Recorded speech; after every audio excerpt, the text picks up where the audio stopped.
UP panchayat चुनाव को लेकर एक ताजा अपडेट निकल के आई है। जी हां दोस्तों, इलाहाबाद हाईकोर्ट ने पंचायत चुनाव को लेकर एक बड़ा फैसला सुनाया है। चलिए जानते हैं इलाहाबाद हाईकोर्ट ने क्या बड़ा फैसला सुनाया है। इस रिपोर्ट में बताएंगे आपको पूरी जानकारी। बने रहिए हमारे साथ आखिर तक। उत्तर प्रदेश पंचायत चुनाव के आरक्षण को लेकर सभी इंतजार कर रहे हैं। इसमें हो रही देरी पर आखिरी लगाम लगती नजर आ रही है। गुरुवार को इलाहाबाद हाईकोर्ट ने पंचायत चुनाव को लेकर अहम दिशा निर्देश जारी करने का काम किया है। कोर्ट ने साफ तौर पर कहा कि 17 मार्च तक आरक्षण का काम पूरा कर लिया जाना चाहिए। चलिए जानते हैं आगे हाईकोर्ट ने क्या कहा है। हाईकोर्ट ने मामलों की सुनवाई करते हुए निर्देश दिया है कि 30 अप्रैल तक प्रधानों के चुनाव करा लिए जाएंगे, जबकि 15 मई तक जिला पंचायत अध्यक्ष चुनाव संपन्न करा लिए जाएंगे। आगे कोर्ट ने कहा है कि 15 मई तक ही ब्लॉक प्रमुखों के चुनाव कराने का काम किया जाएगा। चलिए अब जान लेते हैं आरक्षण को लेकर क्या रिपोर्ट सामने आई है। पिछले कुछ महीनों से पंचायत चुनाव में आरक्षण, पंचायत चुनाव रिजर्वेशन लिस्ट को लेकर ही स्थिति स्पष्ट नजर नहीं आ रही है। उम्मीदवार भी असमंजस में है और खुलकर चुनाव प्रचार नहीं कर पा रहे हैं। पिछले दिनों उत्तर प्रदेश के संसदीय कार्य और ग्राम्य विकास राज्य मंत्री आनंद स्वरूप शुक्ला कह चुके हैं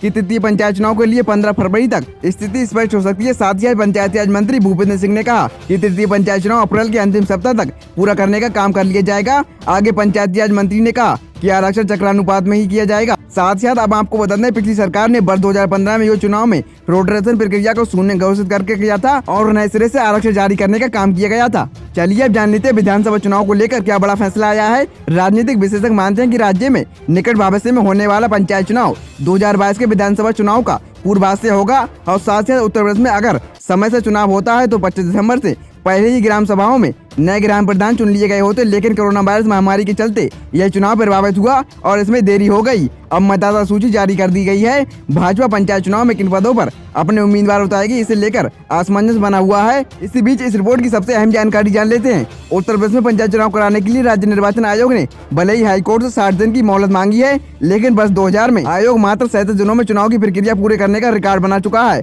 और साथ ही साथ जल्द चुनाव कराने को लेकर हाईकोर्ट के रुख को देखते हुए आयोग 42 से 45 दिनों में ही चुनाव कराने की तैयारी में जुट गया है। 30 अप्रैल 2021 तक प्रक्रिया पूरी करने के लिए आयोग 18 मार्च को पंचायत चुनाव की अधिसूचना जारी कर सकता है। बशर्ते राज्य सरकार पदों के आरक्षण की अधिसूचना जारी समय से कर दे। उम्मीद है आपको जानकारी पसंद आई होगी। अगर आप रोजाना चुनाव से जुड़ी ताजा अपडेट सबसे पहले पाना चाहते हैं तो अभी चैनल को सब्सक्राइब कर लें, क्योंकि इनसे ही संबंधित जानकारियां रोजाना आपके लिए हम लाते रहते हैं।